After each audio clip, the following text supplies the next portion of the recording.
All right, there we go. We're rolling. Mike, thank you so much for coming on the show, man. I really do appreciate it. Thank you. It's absolutely a great pleasure to be on. Thanks to you and everyone involved with your program for having libertarian candidates on in the past. I'm a big believer in the local and statewide campaigners that represent our party, so I'm really grateful to anyone who supports them.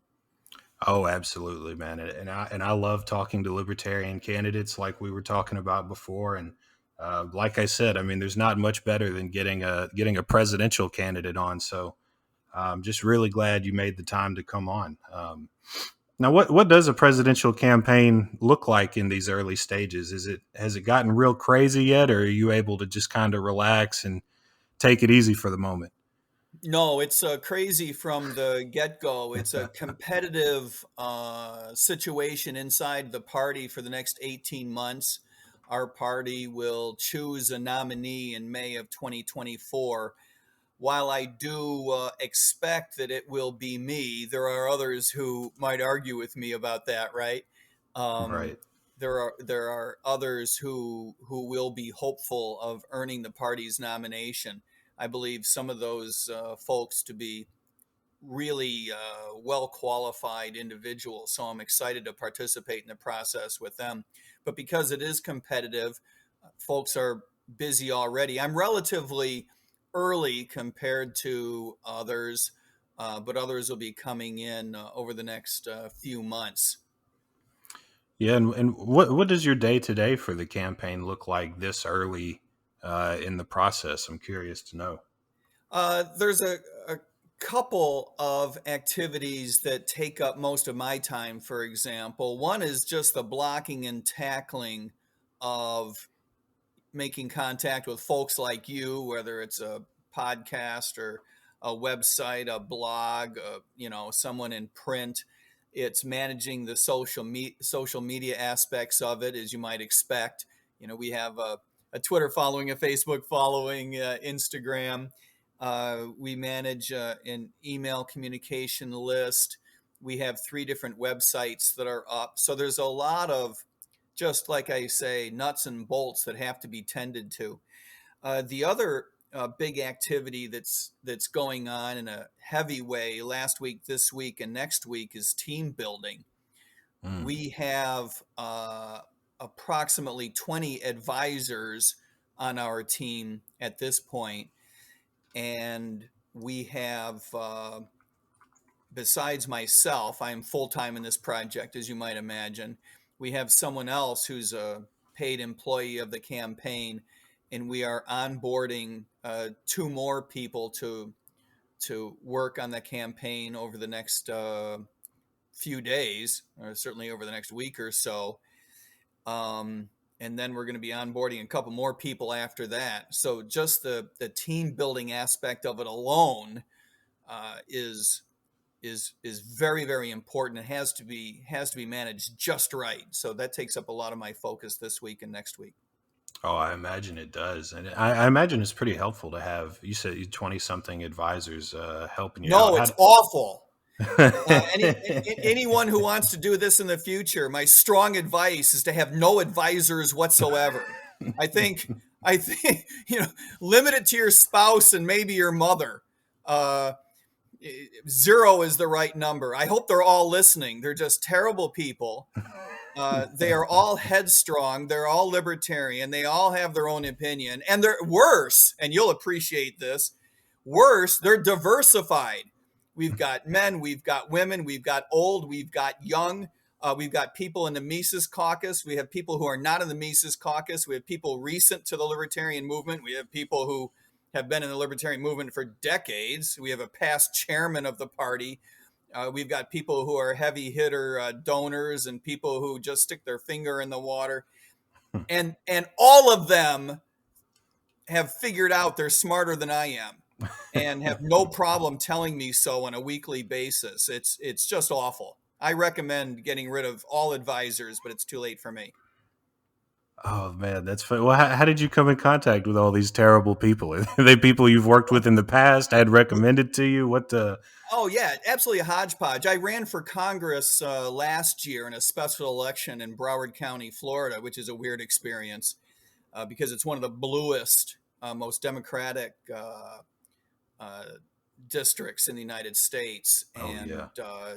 nobody pays any attention to any races down there unless you're a Democrat. So it's very hard even to get some media attention at all from the newspapers. So I met a lot of people that way.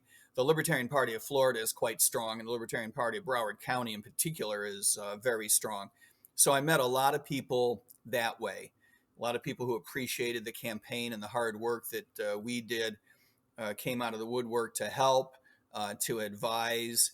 And so I onboarded a lot of people that way.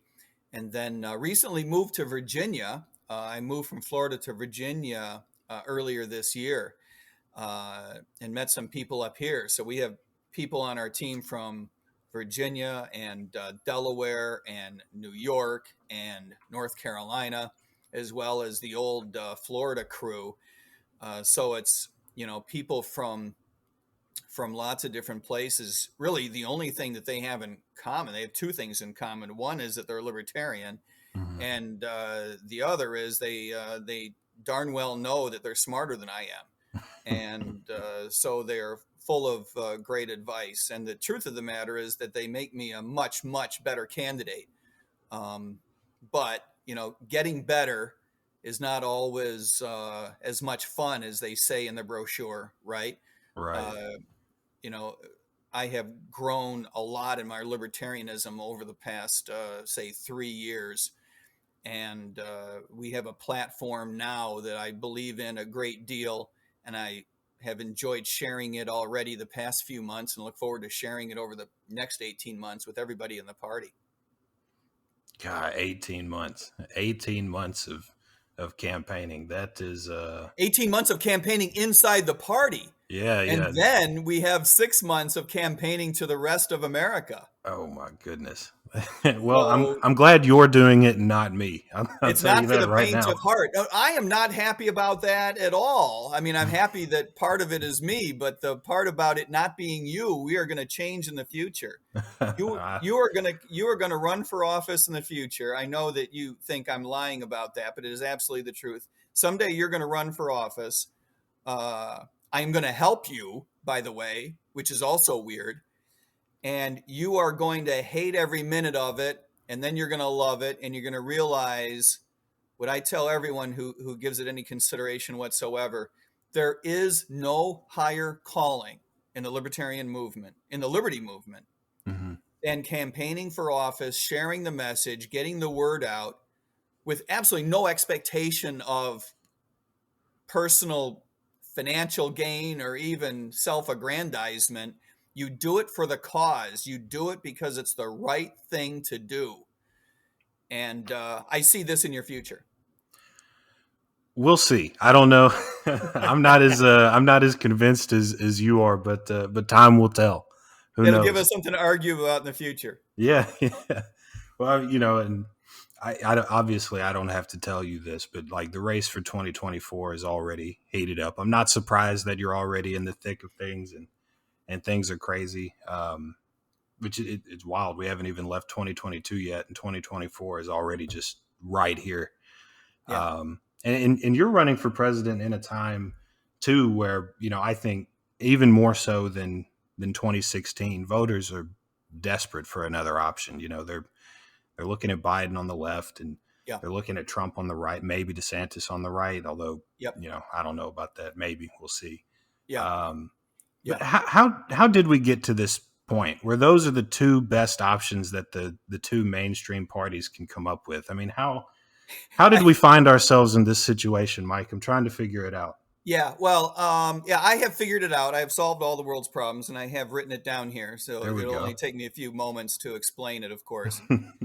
Um, no, and I know you don't expect that from me either, but I have spent some time thinking about this. I do believe that today is the result of a long chain of events. Maybe when we first stepped off the curb was by centralizing so much power and authority in the federal government over the past couple of centuries. But I do think another inflection point was when the American public began getting its news from different sources, which ultimately I believe to be a very good thing. It has proven problematic over the past couple of decades in the sense that people on the left get their news from left-wing sources and people on the right get their news from right-wing sources. And people seem to have lost any sense of common purpose, common interests, and consequently any respect whatsoever for people on the other side of the aisle. And this has led each party to grow into these beasts that seem to, on a daily basis, disregard what had been their political agenda Mm-hmm. and make their number one objective keeping the other side out of power. Right. And I believe that each party demonstrates almost on a daily basis a greater interest in keeping the other side out of power. Not only a greater interest in pursuing what had been their agenda in years and decades past, but to be honest, a greater interest in keeping the other side out of power than adhering to the Constitution. And I Right. believe in a democracy, this is where authoritarianism grows up. In a democracy, it grows up out of the idea of politicians convincing people we need more power. We politicians, we government officials need more power, and you should give it to us, because what you have to fear is the other guy coming to power. What you have to fear is that other party taking over, and you should fear that more than you should fear the loss of adherence to the Constitution, more than you should fear the loss of your civil liberties. This is where authoritarianism comes from, and I think this is probably a more long-winded answer than you were looking for. But I do believe that a big reason we're in this weird situation we're in, where people are disappointed with the parties that had represented them in the past, the leaders of these particular parties are especially disappointing. These are situations that come up when too much authority is vested in any particular party. It's too much vested in the federal government itself, too much authoritarianism, too much willingness to compromise the law, compromise ethics, compromise the Constitution in order to keep other people out of power. And it's what leads to these weird situations. So I think it's a huge opportunity for the Libertarian Party. You know, you're right. People have changed their outlook on certain things. I also think it's an obligation for the Libertarian Party to play a role in the future. Yeah, I know. I think you're absolutely right. And, I'm glad that, we have a liberty-minded candidate like yourself that's willing to jump into that arena and fight the battle that I desperately do not want to fight. But you will be joining in the future. I'm Well, sorry if I'm the first one to tell you that, but you will be campaigning in the future. we'll see. I don't know. We'll see. We'll Um, see. yeah, I'd love to talk a little bit about your background, because I feel like we could probably do a podcast just on your career alone. I mean, And that would probably be the worst podcast ever produced in America. yeah, but I would love it. It would. You I you would. and I might enjoy it. We could do one podcast on me, one podcast on you, and then we'll do a podcast for the rest of the world that they would actually listen to. How's that? Hey, I'm game. Don't tempt me with a good time. But police officer for a little over a decade, PhD in economics. You were at the Office of Management and Budget, along with a million other places. All your finance experience. I mean, I could go on, and I just met you.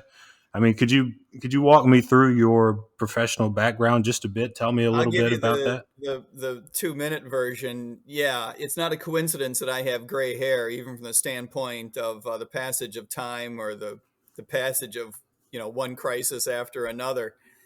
I was in the banking industry for a little while. Came out of engineering school and then business school. Worked in the banking industry for a little while. Went back to graduate school in Washington, D.C. because I wanted to pursue a career. I was interested in public policy. Mm-hmm. And yeah, you're right. Earned a master's degree and a PhD in economics at the George Washington University, which is what we would call a rational expectation school, a descendant of the Chicago School of Thought, itself a descendant of the Austrian School of Thought, a free market uh, outlook type of university. Uh, Really a wonderful, wonderful experience. Yeah, I worked for the White House for a couple of years, other government agencies. I worked for the 1992 Bush reelection campaign as a Republican. That's the campaign that Bill Clinton won. So that was a tough experience. I was around the White House and that campaign when President Bush, I'm talking about Herbert Walker Bush, Right, right? right, The elder President Bush. I was around when he had gone back on his promise. You might remember his famous promise that went something like this. People will ask me to to tolerate new taxes, and I'll say, read my lips, no new taxes. right. And then eventually he went back on that pledge. And I got to tell you, for a young conservative economist, that was a tough day, right? Those were tough years. Oh yeah. Uh, That'll teach you to grow out of being a Republican real fast. What So what did you do on that campaign exactly for HW? I was a What was your role? communications staffer. I had been a low-level economist working for the Office of Management and Budget for the White House for a couple of years, and then I became a low-level communications analyst on the campaign, which is a conglomerate of a weird set of assignments. For a couple of months, I remember my job was to read every word out of Bill Clinton's mouth and look for subtle changes and report them to my bosses. That was a funny assignment. Um, I helped prepare material, questions, and answers for the president when he was getting ready for debates. I would research, what it is that people are likely to ask in a debate, what kinds of questions they like to ask, and what answers have been traditionally given. Nuts and bolts, stuff like that. I managed a team of analysts whose jobs uh, were to keep track of issues surrounding the campaign. This is before the internet days, right? Right. So, as you might imagine, it was fairly labor intensive to keep track of things. You know, we had literal files, not electronic files Yeah, couldn't online. just do a Google search, huh? Yeah, we couldn't just do a Google search. Uh, we kept files of newspaper clippings and facts and charts, and someone would call down to our basement-esque office and say, what can you tell me about XYZ issue? And we would have to put together a pile of papers and run it up to whoever was asking. So it was that sort of thing. Um, a lot of work that thankfully doesn't have to be done the same way these days. And Oh after God. that, I went back into the banking industry. I was an advocate for free markets on behalf of the banking industry for quite some time. A partner of mine and I, after that, had our own business educating bankers um, in a lot of operational aspects, not really political aspects, but Hmm. as running your own business is its own education, and did that for a bunch of years as well. Uh, Taught economics at the graduate school and undergraduate level at a couple of universities in Florida. Uh, Worked as a substitute teacher in the Broward County Public School high schools part-time at the same time for a couple of years, just to see what that was like. And we can talk about that as well. That was an eye-opening experience. Yeah, what was that like? Oof. everything bad you've ever heard about Florida public schools is true. If Yeah, um, it's not hard to believe. yeah, and it's funny. It's full of well-meaning, hardworking, intelligent, and talented people. And Right. that's one of the real shame of the whole situation is that teachers are, God bless them. They mean well. For the most part, they work hard. They want to do a good job. It's just a very difficult environment, both from the standpoint of dealing with the kids, as well as from the standpoint of how schools are structured. A Oh yeah. big problem with the industry is that there is no competition. There's almost no competition. The vast majority of students have to go to the school that they have to go to. If they have any flexibility at all, it's to go to another public school. Most Right. kids don't have the option of going to a private school. And if they do have the option of going to a private school, their family has to pay the whole thing. And because of that price pressure, that cost pressure on the family, private schools are always trying to squeeze their budgets down as low as possible. And so most private schools have to deal with budgets that are much, much smaller than public school budgets. And so the competition, to the extent to which it exists at all, is not anything close to what you would call a level playing field. Right. And if there was any doubt in my mind about the need for school choice reform before getting involved with Broward County Public Schools, that doubt was absolutely erased during those experiences. Oh The yeah. the uh, the other the other way I was involved with schools and youngsters came a couple years later when I became a police officer. I'd always wanted to be a cop. Indeed, when I was in grad school 20 years earlier in Washington, D.C., I had taken the entrance exam for the Metropolitan Washington, D.C. Police Department, and just at the last minute decided I just couldn't afford it. I wanted to raise a family and pursue a career, and they just weren't paying enough. Right. I'm not sure that's motivation of which I should be proud. I should probably be a little bit embarrassed by that, but whatever. That is the truth of the matter. And so I just put it off. But that was something that, even way back then you had in your mind that, Yeah. you wanted to do that. Cause I feel like going from, like economist to, working for the former president, being an economist, being a teacher, I feel like jumping over to law enforcement. That struck me as interesting when I was reading over your website and your bio. I feel like it's a pretty interesting career path there. It was a big change. Change is hard. In general, change is hard. Yes. Which is one of the reasons why change is good and change is so important. It's because it is hard and it forces you to do things differently and forces you to grow.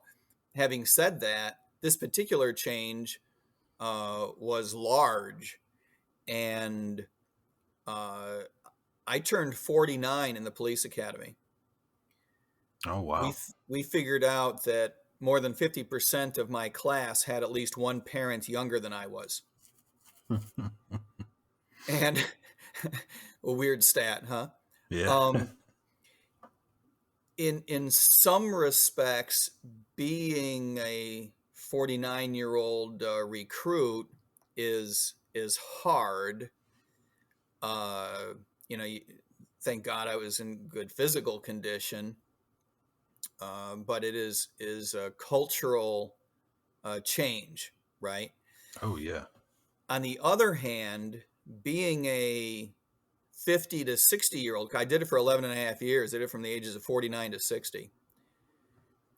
Being an older guy uh, really helps being the kind of cop you want to be.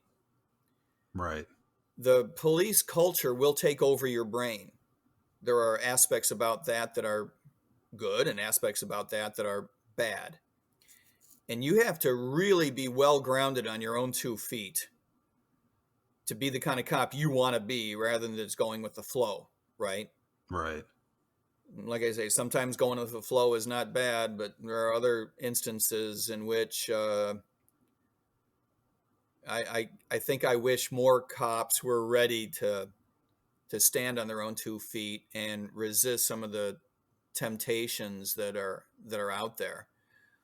The training that you go through as a police officer is such that it teaches you to be careful, right? Mm-hmm. Which is not a bad thing. But there are aspects of that I think go too far in some weird directions. The culture teaches you that there is nothing more important than you going home at night, metaphorically speaking. There's nothing Right. more important than protecting your own safety. And I would argue, not just certainly as a libertarian, but I would argue as just a citizen, someone who's got, 30-year-old children. Mm-hmm. That can't be the most important thing, right? Right. The most important thing has got to be the safety of the people in your community. The good news about the police culture is that you do fall in love with your community. You do, whether you anticipated that, expected that, or wanted that. In some sense, you do. You take real pride in your ability to add value in your community, to try to keep people safe. You do get pissed when people commit crimes in your zone, especially if it's on someone that or just someone who is an innocent victim. That kind of thing really does affect you, and that's probably a good thing. Obviously, you don't want it to affect you too much because it can be a roller coaster. Right. So there are aspects of the police culture that are really important. I'm a big believer in public service, which is how I ended up in that situation in the first place. It's, of course, how I ended up working in public policy for the previous 20 years as well. So I'm not trying to run down police culture, Right. but you have to be on your own 2 feet so that you don't get sucked up into the things that we do as cops that can be lazy. You fall back on the idea that I'm important, that I know the difference between right and wrong, that I know when it's okay to violate someone's civil rights and when it's not. I understand the Constitution more than someone else does, and that gives me the right to bend it in certain places. These are the things that naturally crop up. I do not believe what some people assert, which is, cops are bad people and we tend to recruit the wrong kind of people and, stuff like that. I find that to be, frankly, bullshit. Right. The vast majority of cops, I say vast majority, I mean damn near every single one of the million beat cops in America does a great job, does the best job that he or she can. Oh yeah. But the training is such. I believe that as cops, our effectiveness is actually compromised in many ways by the training and the culture in which we're indoctrinated. And of course, the big thing that I spent a lot of time talking about with regard to police reform is not so much the culture, which is uber important, but the structure of how we manage police.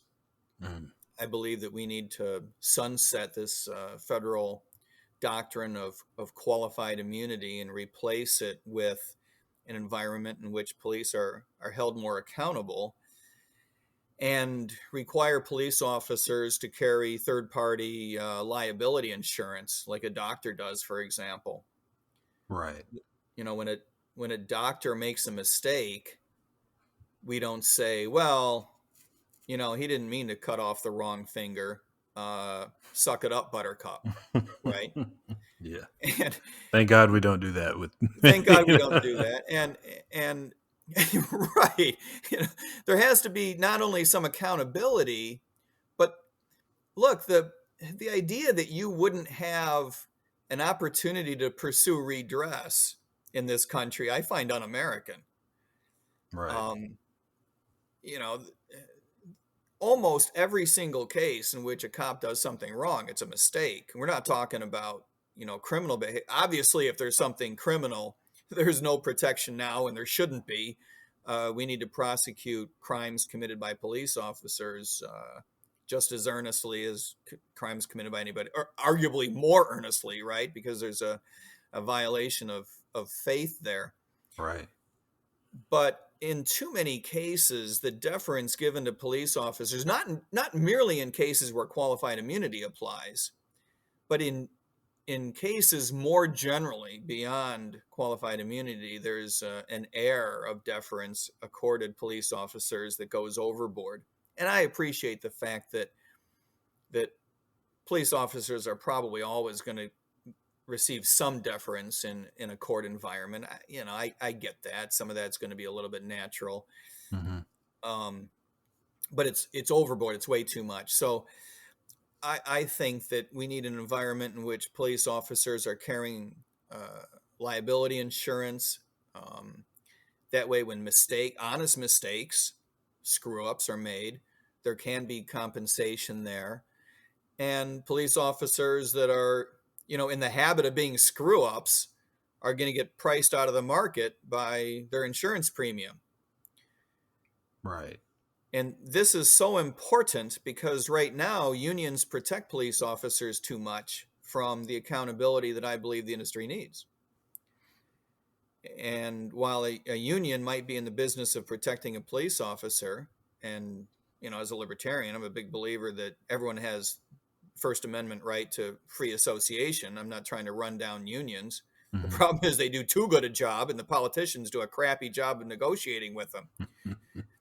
So if you had some third-party referee, if you had private sector liability insurance, if there's a liability insurance carrier out there who is standing behind the police officers, they're not going to put up with the crap from the unions that says, you can't get certain information.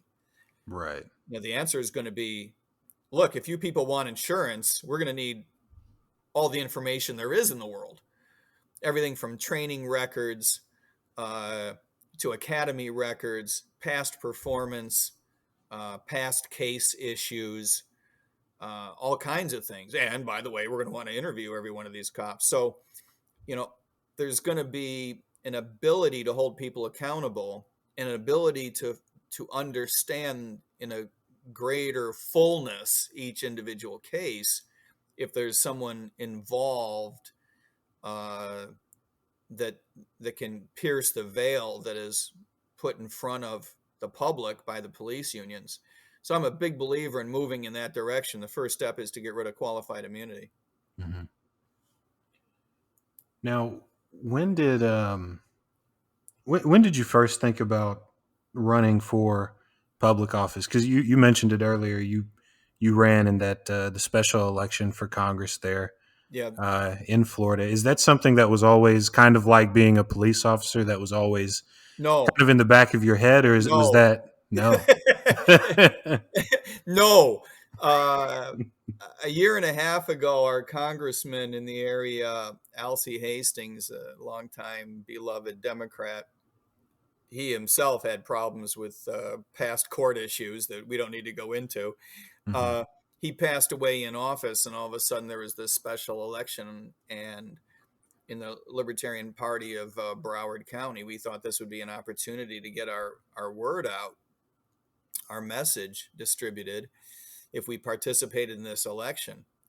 And and so I jumped in. We had a team of volunteers, passed out a lot of brochures, shook a lot of hands in the Walmart parking lots, right?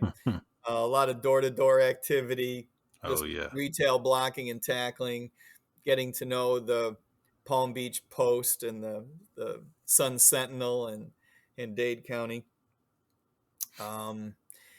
A great experience, not for the faint of heart. If you have thin skin, this is not an appropriate pastime. I can tell you that much.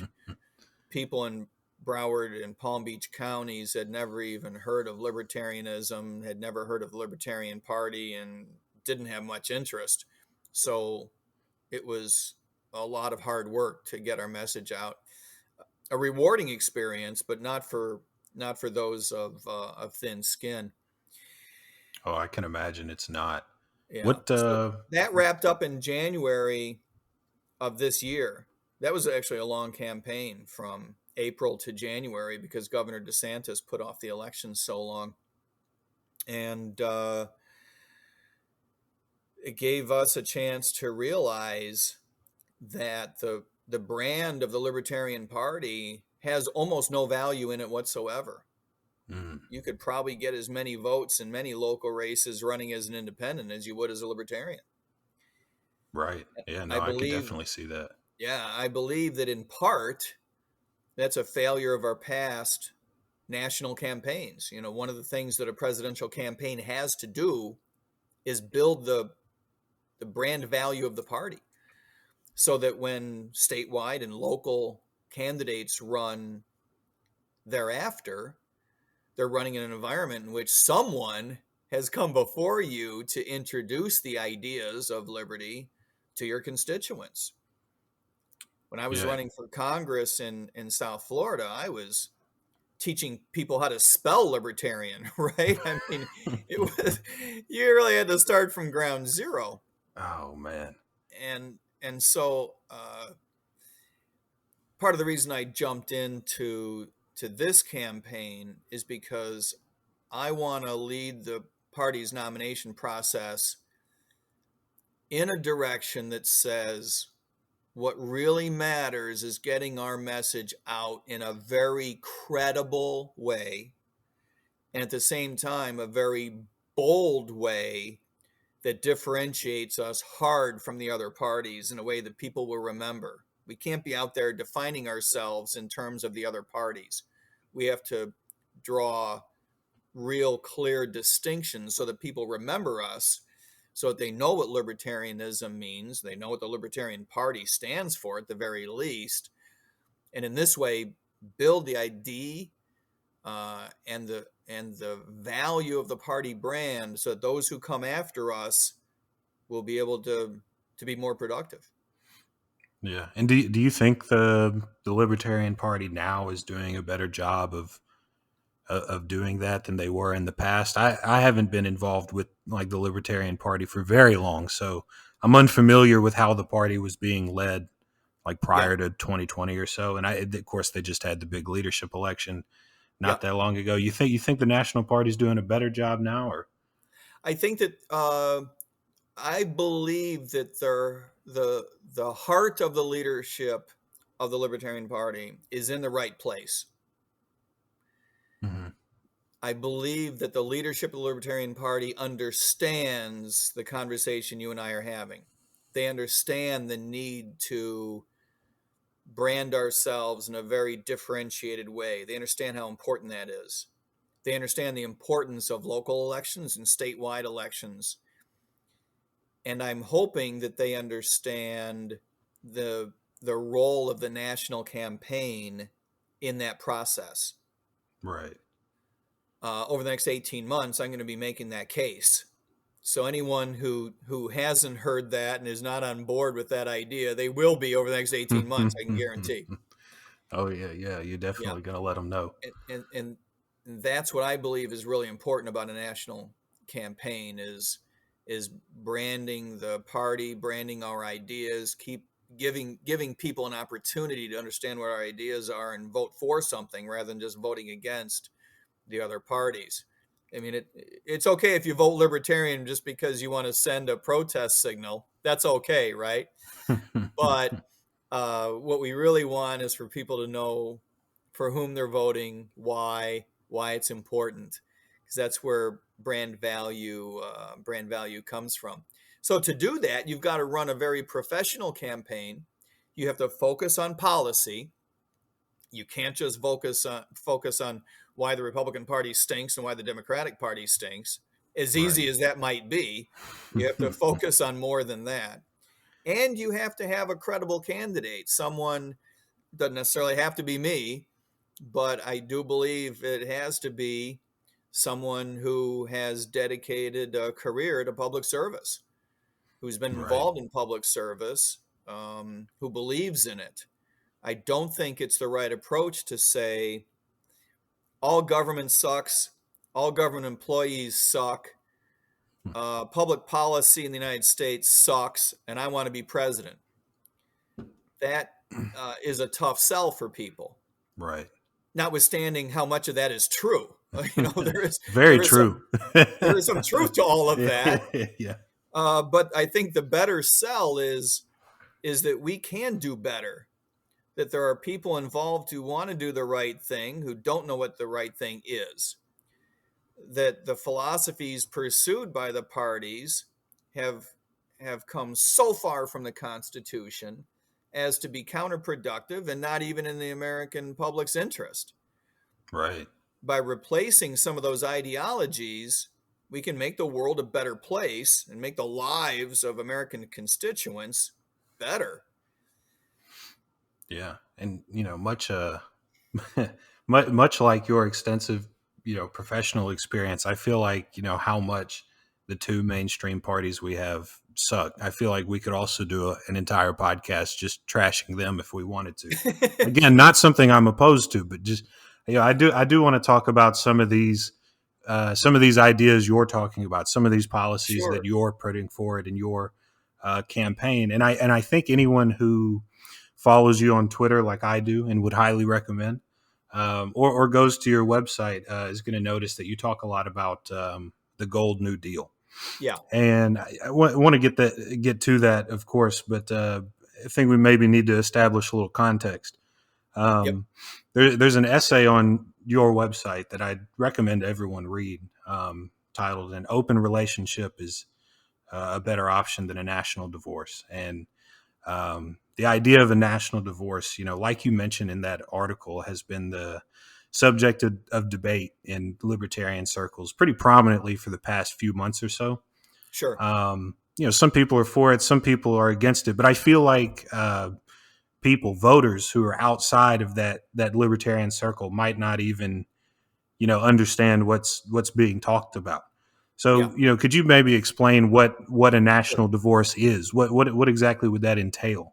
Yeah, well, different people might mean different things by it, but the kernel on which I think a lot of people agree is that many people are interested in one form of secession or another, states having the right and the interest in divorcing themselves from other states, divorcing themselves from the federal government, Mm-hmm.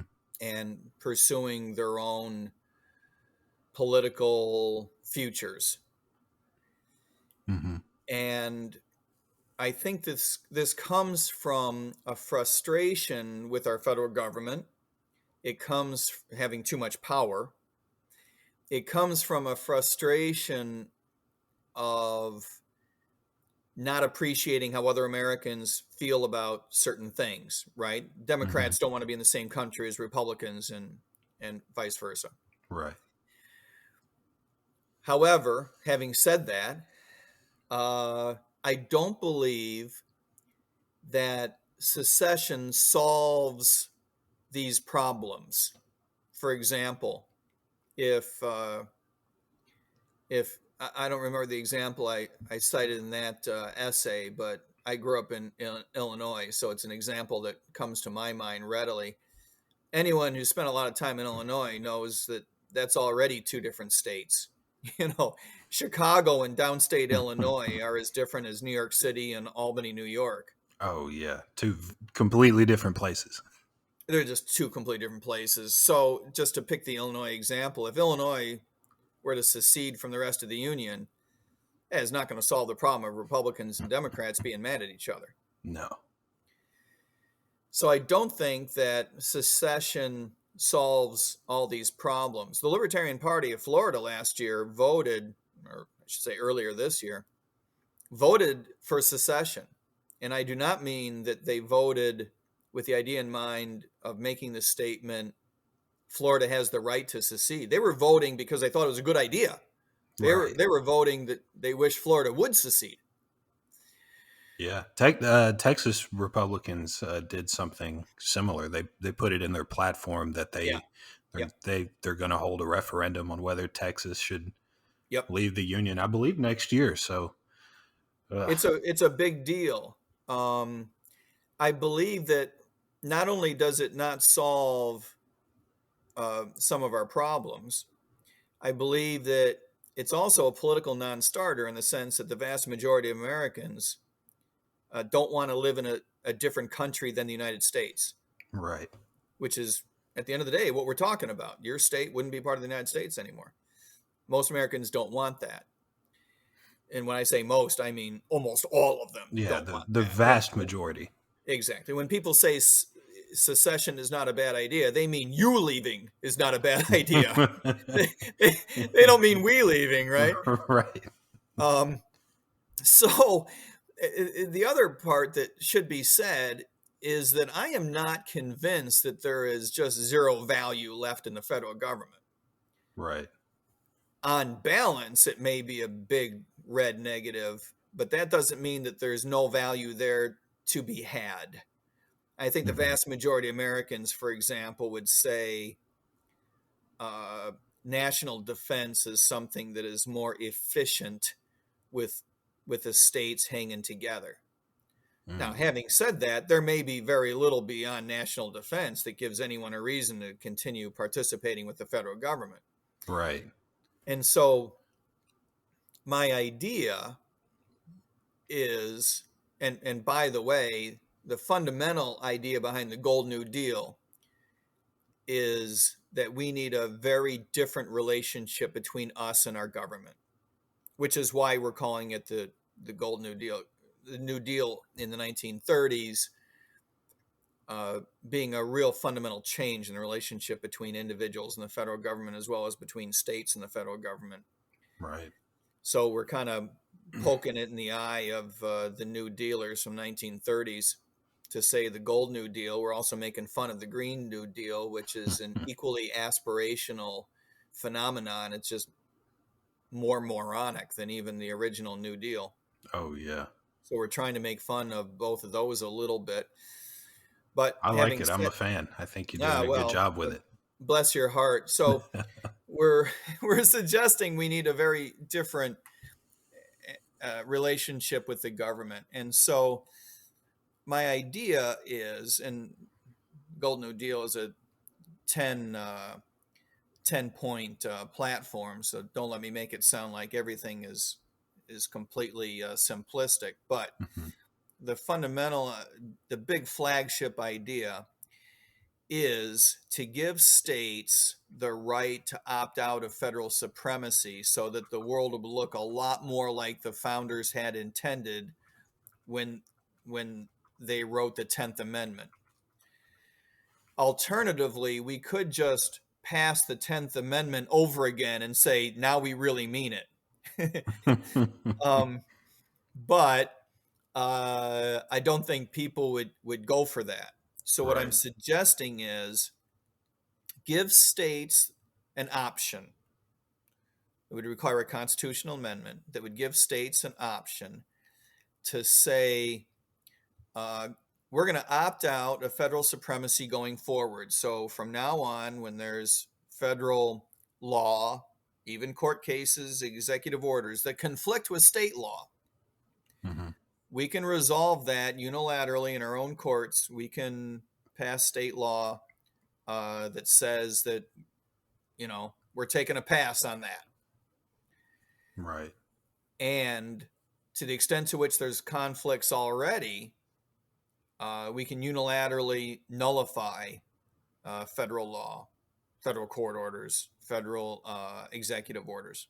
Mhm. So it gives states the right to chart their own political futures, except for those very specific powers that the federal Constitution grants to the federal government, namely and mainly national defense.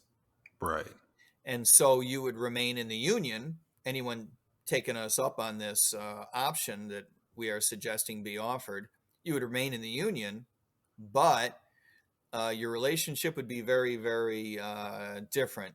You'd be able to resolve the vast majority of your political conflicts in your own state houses, where people are much more equipped to resolve these conflicts than they are at the federal level, where so much rides on the idea of keeping the other side out of power.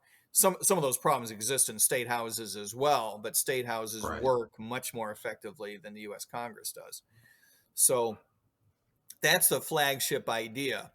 And then underneath that, the rest of the Gold New Deal spells out some of the ways in which that relationship would be different. So, for example, to the extent to which the federal government needed to raise money, you would have to go through the state to do it. You wouldn't have a direct relationship with individuals. So we'd get the IRS out of the lives of individuals, and the state house would fund the federal government. Mm. The reason I think this is so important, I don't know if you or any of your listeners have ever been audited by the IRS. It's a very pleasant experience, as you might imagine. I've been Oh, I audited, bet. and yeah, they're very nice about it. They send you a nice letter. It's very clear about what it is that they're concerned about, and you have very cordial and clearly explanatory phone conversations after that, and it gets resolved in a matter of days. And of course, everything I just said is absolute bullshit. It takes a tremendous amount of time. They try to intimidate you. They are horrible communicators. And part of what you need to do is wait them out, because they are typically wrong and not very smart. It's a horrible process. The big problem is that you don't have any power in that relationship.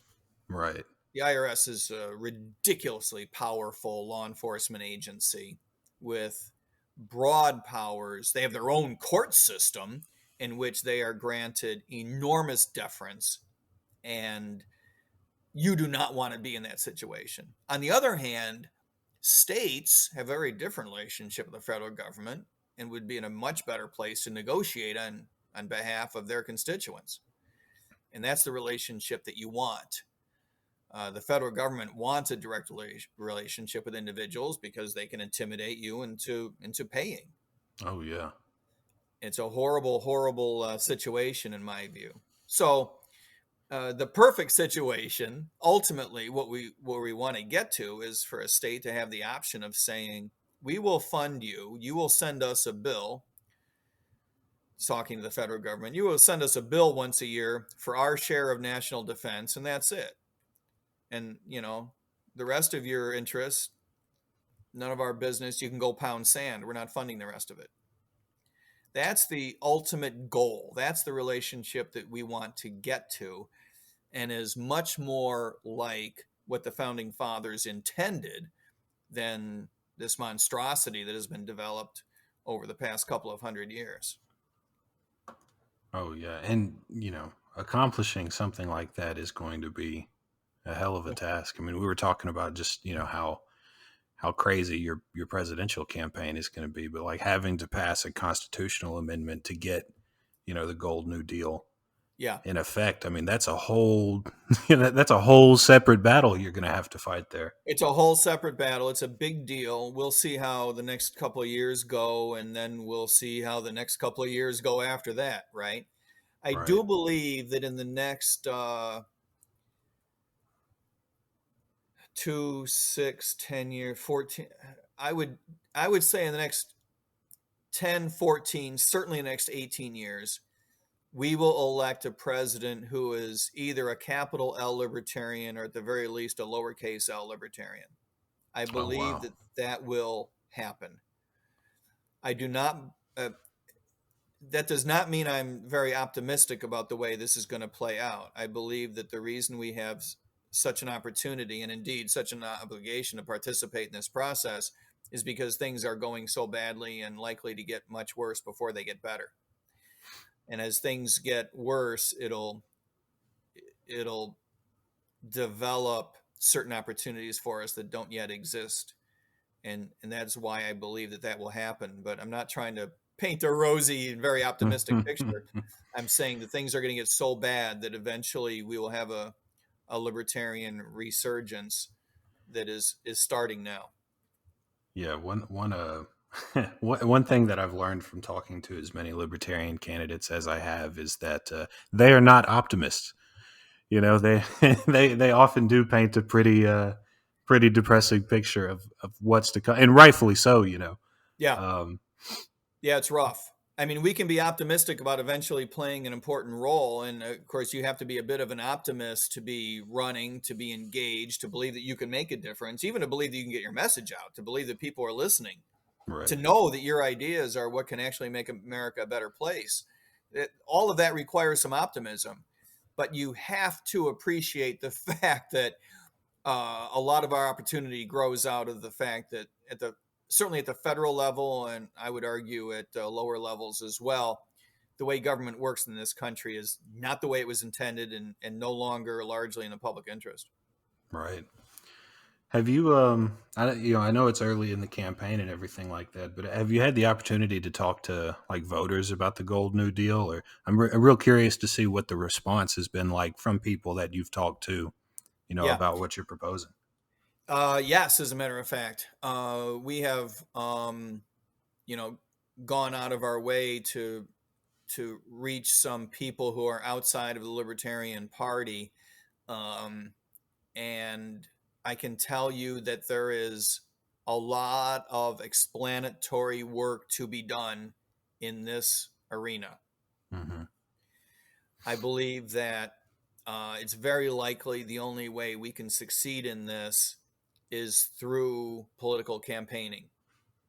I do not believe that this can be accomplished outside of running for offices, Mm. if that makes sense. Yeah, yeah, no, it does. You have to get people's attention. It's very it's hard. I mean, there are ways to make it easier than otherwise. There are techniques that are worth pursuing, both in terms of marketing and advertising and campaigning. But I am convinced that the only way to succeed in getting our ideas any traction is through political campaigns. That has to start with, as I mentioned before, a real fully differentiated presidential campaign. And it's real important. Speaking of receptivity, one of the things that we've also found, and we've conducted a little bit of our own polling on this already, not inside the Libertarian Party, but outside the Libertarian Party. Hmm. We believe that people, uh, Americans, voters, when they look at the presidential campaigns, they still believe that while it's in part a battle of ideologies, they still believe that the individuals involved matter. Hmm. And so you have to put forth a professional campaign, uh, a well specified ideology that differentiates you, but you also have to have a candidate that people can look at and say they could at least imagine you being a credible threat to go all the way. People have an expectation of what that looks like a little bit. Someone who's committed to public service, someone who's been around the block a little bit. These things matter. And if you don't check some of those boxes, your philosophy can be the greatest thing since sliced bread. People aren't giving you the time of day. Right. So we need to be able to make that case as well. All of this, Matt, each of these is a piece of the puzzle that has to be in place. Oh yeah, I think you're absolutely right, and I think you're really right that the only way to accomplish what you're trying to accomplish is campaigning. I mean, there might be other ways to maybe plant a seed or something, maybe get people's attention for a little bit. But I think at the end of the day, running a campaign like you're doing, knocking doors, making phone calls, shaking hands, kissing babies, that kind of stuff. I mean, that really is the only way to educate people on this and win them over. I think you're absolutely right. It's crucial. Yeah. Yeah, nothing but hard work and hopefully the intersection of opportunity and obligation. Yeah, and just we're approaching an hour here, and I don't want to keep you too long over that, but I did want to give you an opportunity here just towards the end to maybe talk about some of the other issues that you're prioritizing in your campaign. I mean, we've covered the Gold New Deal. We talked about police reform and ending qualified immunity earlier. There any other issues that you're considering? Real big key components of your your I campaign? think, yeah, thanks for asking. I think underneath the Gold New Deal, we also have a couple of planks on the management of fiscal policy and monetary policy in the United States, because I think people are focused on those as they always are, but even this time to a greater extent and a greater degree than ever. We're facing the possibility of a recession next year. I would argue a probability. Right. Uh, we'll see. And I think a growing proportion of the American electorate is recognizing that a lot of our economic problems come from bad public policy. The Mm, situation we're in now is not so different than the late 70s and early 80s, but in those days, people had a great deal more blind faith in the institutions of our republic, of our right. government. And we can argue round and square whether that was a good idea, right? I would argue that some of our blind faith was misplaced. Oh I yeah. don't think the American electorate has changed so much as we have had our eyes opened to some of the reasons why some of these institutions are probably not as worthy of our faith as we had once believed and hoped. So having said that, I think people are more ready than ever to hear the role that the Federal Reserve plays in trying to do a good job when it comes to controlling monetary policy, but cannot live up to the expectations that are put on the shoulders of the people that run the Fed. It just cannot be accomplished as it's structured. I believe that we need to replace Fed monetary policy with a rules-based monetary policy. Mm, I believe that we need to replace the Fed's regulatory authority with a more optional system, and that we need to take away the Fed's balance sheet and put it on the Treasury Department where it can be controlled through legislation. So it's not so easy for the Fed to bail out banks or bail out anybody else in the middle of the night willy nilly. right. In other words, those being the three parts of the Federal Reserve System, I would end the Fed lock, stock, and barrel. But that's a bit of a tough sell and has to be handled in parts. But I do believe that the American electorate is much more open to hearing this discussion than ever before. I believe the same thing can be said for fiscal policy. I think people are in greater recognition than ever before that bad fiscal policy hurts. I think people have been able to see the Biden administration sending out checks in an effort to get us through COVID, a policy that turned out to be a waste of money, Right. inflationary, that did not help things like supply chains, um, that added to our debt burden as well as inflation, that was not fair, and that spending money per se is just, as much as it's always been a bad idea, I think more people recognize that to be the case than ever before. I think that the COVID lockdowns, for example, the vaccine mandates, Yes. people now recognize more than 6 months ago, more than 12 months ago, more than 18 months ago, that these were things that were in violation of your civil rights, uh, were not worth it, were not a good idea, were driven by public officials who thought they were a hell of a lot smarter than they actually are, who were not in every case as forthcoming as they should have been, right? Right. Who took extraordinary measures to drill a particular message down on the American people, at the expense of other voices that would have been beneficial. That overall it was managed with a complete disdain for our civil rights and the way that government should work. I think people now see that and are starting to realize that this and the other forms that authoritarianism takes are all of a bundle. And that's what provides a real opportunity for libertarianism and libertarians. So I'm excited to get out there and get the message out.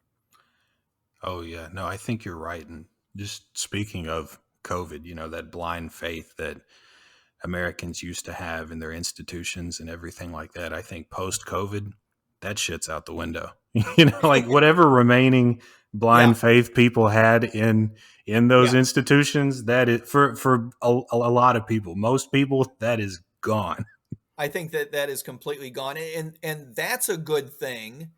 I think it's a shame that there is so little trust. I don't think that's the American people's fault. I think that is the fault of the people who abused our faith and trust. Yes. And I think it's a real shame. I'm not one of those people, I'm not a complete anarchist in the sense that I think I'm not trying to say it's a good thing that nobody trusts anybody anymore, right? um, I want a police force we can trust. Right. I don't think we're there in every case. As much as I probably have a greater appreciation for police officers than most people just because of my experience, but I share my skepticism that things are run the way I wish they were. Right. I wish that we had a monetary policy we could trust, a fiscal policy we could trust. I wish all these things were true and that existed, but they don't and they aren't. And Right. we need to find a way to get back to a world in which we can trust each other a little bit more. But that necessarily means having systems in place like the founding fathers wanted, where there are checks and balances. Uh, like Ronald Reagan used to say, trust but verify, right? Where Right. there's less power in the hands of politicians, so there's less incentive to abuse that trust. There's greater transparency, greater accountability. That's the directions in which we need to go. Oh yeah. No, I think you're absolutely right. And yeah, just want to kind of start wrapping up here, man. I'm curious what I mean, what's next for you? What kind of big things do you have planned for your campaign in these next few months, next year? I mean, Yep. what are some big things that you're looking forward We're to? going to the conventions. Yes. We're lined up in a dozen conventions in the spring already, and a dozen more we're lining up. So we're going to have a bit of a road show. I look forward to speaking to those state libertarian parties. In some cases, it's a Friday here, a Saturday there, and a Sunday someplace else. So it requires a little bit of travel budget and vitamin B. But getting out and meeting libertarians and talking to the delegates about the ideas that we have, it's what it's all about, and it provides its own energy. The energy that you need is met with the energy provided by working with such great folks who want the same things as you do and want to hear your ideas. So that's what the spring is going to be all about. As I said, we're onboarding some people to work on the campaign, so that's exciting. We'll be rolling out a fundraising program in the spring. We haven't asked anyone for a nickel yet, but we know that we need to do some of that. Oh yeah. We'll be getting more involved with public relations and media and the blocking and tackling of the campaign, but it will all revolve around this idea that we need a new relationship with our government. We need a gold new deal. We need to run a professional and credible campaign, and we need to do all of that in a way that differentiates us from the political duopoly in place today. Oh man, I'm excited. I'm excited for you, man. I can't wait to see just what the campaign has in store, and what I don't just what all of that is going to look like. I absolutely cannot wait. And if Thank other you. people are like me and they want to keep up with you and everything like that, where can they find you? Throw out some social media handles, website, everything like that. Well, yeah, go to Twitter and you can follow. It's at Termont Mike. You'd have to spell Termont right, which might be a challenge. Termaat. But you Hmm. could probably just search Mike Termont and get in the right place. We do have 3 websites up, 2 of which I'll plug now. The third one might not be quite ready for prime time. You can go to miketermont.com and goldnewdeal.org. Goldnewdeal.org. It's not goldnewdeal.com. You can go to goldnewdeal.com if you want, but they'll try to sell you something. Which is not, and I'm not saying it's a bad idea to buy gold, right? Right. That's probably not a bad idea, but that's not what we're about. We're at goldnewdeal.org, but you can read about the campaign, see the videos, see the positions at MikeTremont.com. Yeah, would highly recommend people follow you on Twitter and everywhere else, man. And And by the way, that's my real phone number in all of these places. oh, really? Yes, that's the real deal. That's the phone I carry in my pocket. A couple of people have called. I don't know what they were expecting, but when I say hello, they're like, "Who's this?" And I'm like, "It's Mike. Who's this?" And they're like, "Well, I called because I got the number on your website." I'm like, "Okay, well, who'd you think you were calling, right?" Yeah, it's not some And staffer or anyone like that. It's you. exactly. And people on our team have asked me, shouldn't that number go someplace else, or shouldn't one of the other guys answer it or something? I'm like, how is that going to help me? If someone else answers it, they're going to end up texting me, saying, call this guy back. I mean, either way, I'm going to end up calling and Oh yeah. talking to whoever it is that calls. So I think that my approach is much more streamlined. Oh, it definitely So is. Yeah, I mean, who better to talk to, than you about your campaign? yeah, well, that's my attitude, and I think so far it's been a lot of fun. I enjoy it. If someone wants to text me, I can call them back at a convenient time. But outside of that, you call that number, baby.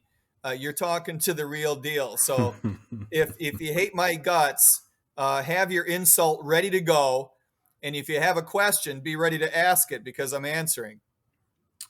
Oh yeah, yeah. Well, I'm sure you'll have to deal with plenty of that over these next however many months. Um, but Mike, thanks for coming on the show, man. I really do appreciate it. It's been a lot of fun to talk to you. And if I do decide to run for office in the future, you'll be the first guy that I call. I doubt I'll be the first. Well, But I'll call you. I'll call but you when you sometime. decide, you will call me. It's right. The number will be on the website. Yeah, So I don't already have tell it. me you don't know how. Oh Okay. yeah. Oh yeah. No, You will you're. call and you'll say, I must have eaten something bad because my gut's telling me that I should run for office. What do you think? And I'll say, I'm flying out tomorrow. We'll discuss it at lunch. Oh yeah. We'll have to wait and see what the future has in store for both of us then. Well, that's right. As Humphrey Bogart said in Casablanca, maybe not today, maybe not tomorrow, but soon and for the rest of your life. It's a great quote to end it on. Mike, thanks for coming on the show, man. I really do appreciate it. Thank you. You take care. You too.